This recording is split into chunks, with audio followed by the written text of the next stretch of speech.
Baik, Assalamualaikum warahmatullahi wabarakatuh. Perkenalkan, nama saya Yulianti, saya dari mahasiswi STI Amkop Makassar dengan NIM 2001M014. Tujuan saya membuat video ini yaitu untuk melaksanakan atau mengerjakan tugas mid semester yang diberikan oleh dosen dengan mata kuliah perilaku konsumen, di mana saya ingin membawakan suatu materi dengan tema pembelajaran konsumen, di mana pembelajaran konsumennya itu merupakan proses bagi para individu untuk memperoleh pengetahuan dan pengalaman pembelian dan pemakaian yang mereka terapkan pada perilaku yang akan datang, di mana pemasar harus mengajarkan konsumen beberapa hal. Yang pertama yaitu sifat dan manfaat produk, lalu yang kedua di mana harus membeli produk tersebut, lalu yang ketiga bagaimana menggunakan produk tersebut, lalu bagaimana memelihara produk tersebut, dan bagaimana akhirnya membuang produk tersebut.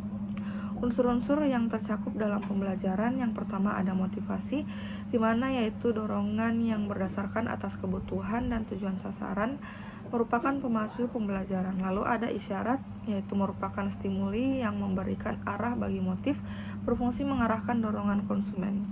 Lalu ada respon, yaitu cara bereaksi para individu terhadap dorongan atau isyarat. Lalu yang terakhir ada penguatan, di mana meningkatkan kemungkinan respon khusus akibat isyarat atau stimuli khusus. Di mana ada teori pembelajaran. Yang pertama ada teori perilaku, yaitu berdasarkan perilaku yang dapat diamati atau respon yang muncul sebagai hasil pemaparan terhadap stimuli. Lalu ada teori kognitif, yang itu dibagi menjadi dua lagi, yaitu pertama ada pembelajaran sebagai fungsi mental yang murni, lalu yang kedua sering merupakan respon terhadap pemecahan masalah. Unsur-unsur yang tercakup dalam teori pembelajaran perilaku, yang pertama ada pengkondisian klasik, lalu ada pengkondisian instrumental atau operan, lalu yang ketiga ada pembelajaran melalui pengamatan atau observasional. Pengkondisian klasik yaitu menganggap semua organisme atau manusia dan binatang itu dapat diajarkan berbagai perilaku tertentu melalui pengulangan atau pengkondisian. Aplikasi strategis dari pengkondisian klasik, konsep dasar yang pertama ada pengulangan, di mana pengulangan ini terbagi menjadi tiga. Yang pertama itu meningkatkan hubungan antara stimulus dan pengkondisian yang tidak dikondisikan. Lalu yang kedua ada mengurangi kemungkinan untuk dilupakan. Lalu yang ketiga ada kebosanan terhadap iklan akan menjadi masalah atau advertising workout. Proses belajar perilaku, contoh yang dapat diambil pengulangan untuk menghindari advertising workout ini adalah yang pertama ada iklan Lux, di mana iklan Lux ini menggunakan model yang berbeda-beda untuk menunjukkan variasi sabunnya yang berbeda-beda juga.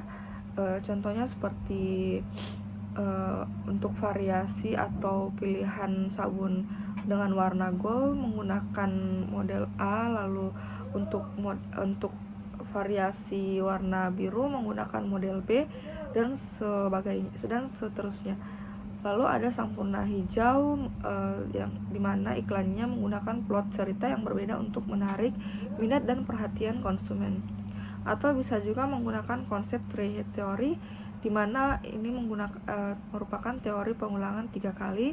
Hal ini dianggap penting karena pengulangan di atas 3 kali tidak akan menghasilkan efek conditioning, malah akan mengakibatkan advertising workout. Contoh iklan yang menggunakan teori ini adalah salah satunya iklan Coklatos.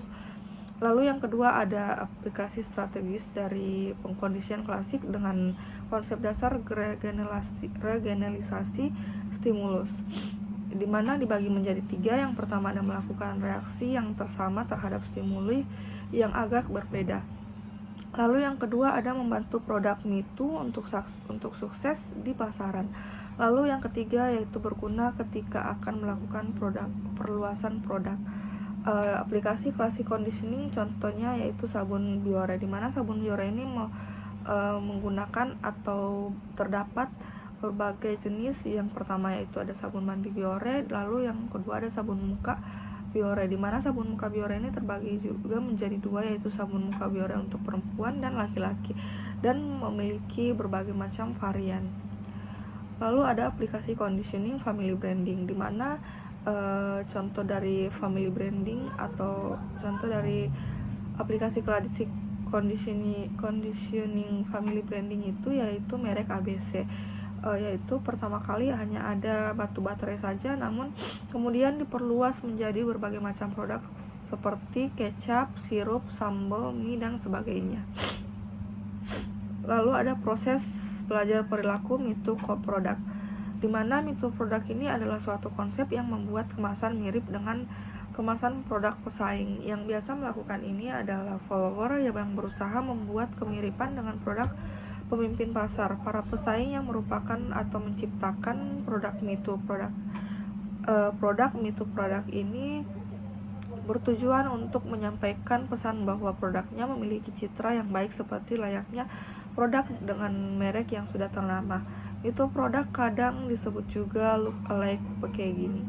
Aplikasi klasik conditioning similar name. Prinsip produk similar name ini hampir sama dengan MeToo produk, di mana yaitu pesaing ingin membuat citra yang sama atau citra yang sama dengan pemimpin pasar di mata konsumen. Kemasan tersebut diharap bisa membuat konsumen menarik asosiasi kualitas antara kedua produk tersebut. Contoh untuk similar name ini ada yang pertama Oreo versus Rodeo, di mana produk tersebut adalah produk biskuit. Lalu ada Nyam Nyam versus Yan, yang di mana produk tersebut adalah snack anak-anak. Lalu ada Toho versus Toto, di mana produk ini adalah produk Shinitari. Lalu ada produk Gucci versus Gucci, di mana produk ini adalah produk tas atau aksesoris. Lalu ada aplikasi klasik conditioning licensing, yaitu adalah praktek pemberian nama produk atau merek dengan menggunakan nama-nama selebriti, desainer, produsen, dan nama perusahaan, bahkan nama toko-toko film kartun. Nama-nama tersebut digunakan sebagai merek dengan prinsip dan tujuan untuk menimbulkan citra positif terhadap produk-produknya. Citra positif yang telah terbangun ini adalah toko-toko tersebut diharapkan dapat mengalir kepada produk-produk yang menggunakan namanya. Contoh produk licensing yaitu pertama ada Calvin Klein, lalu ada Christian Dior, lalu ada Charles Jordan, lalu ada Paris Hilton. Lalu yang ketiga ada aplikasi strategis dari pengkondisian klasik dengan konsep dasar diskriminasi stimulus, di mana diskriminasi stimulus ini terbagi juga menjadi dua, yaitu yang pertama ada pemilihan stimulus yang khusus di antara stimuli yang sama. Lalu ada yang kedua merupakan dasar bagi strategi pengaturan posisi yang berusaha membangun citra khas produk tertentu ke dalam pemikiran konsumen. Contoh dari aplikasi diskriminasi stimulus ini yaitu produk atau citra image yang dimiliki konsumen terhadap produk tersebut, yaitu ada teh botol dengan menggunakan slogan apapun makanannya, minumannya tetap teh botol. Ada juga teh pucuk harum dengan slogan rasa teh terbaik ada di pucuknya. Jadi seperti itu, dia menggunakan slogannya sendiri untuk mendirikan citra khas atau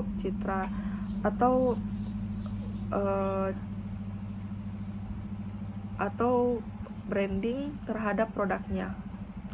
Aplikasi diskriminasi stimulus differentiation. Pemasar atau produsen mengkomunikasikan nilai lebih produk mereka yang tidak dimiliki produk lain. Jika konsumen dapat atau mampu merasakan adanya perbedaan tersebut, maka produsen tersebut dianggap telah mampu membuat diferensiasi produknya di mata konsumen, di mana contohnya ada produk kosmetik Wahda, di mana produk kosmetik Wahda ini menggunakan atau memiliki warna-warna nude atau warna-warna lembut untuk berbagai macam eyeshadow-nya atau lipstiknya. Jadi produk Wahda ini menggunakan atau memiliki citra yaitu warna-warnanya yang nude tersebut. Lalu ada Sri Rahayu atau Sari Ayu, di mana produk Sari Ayu ini menggunakan warna-warna yang lebih menonjol atau warna-warna yang lebih berani, yang dimana itu adalah citra dari produknya tersendiri. Baik, sekian dari saya, kurang dan lebihnya mohon dimaafkan. Assalamualaikum warahmatullahi wabarakatuh.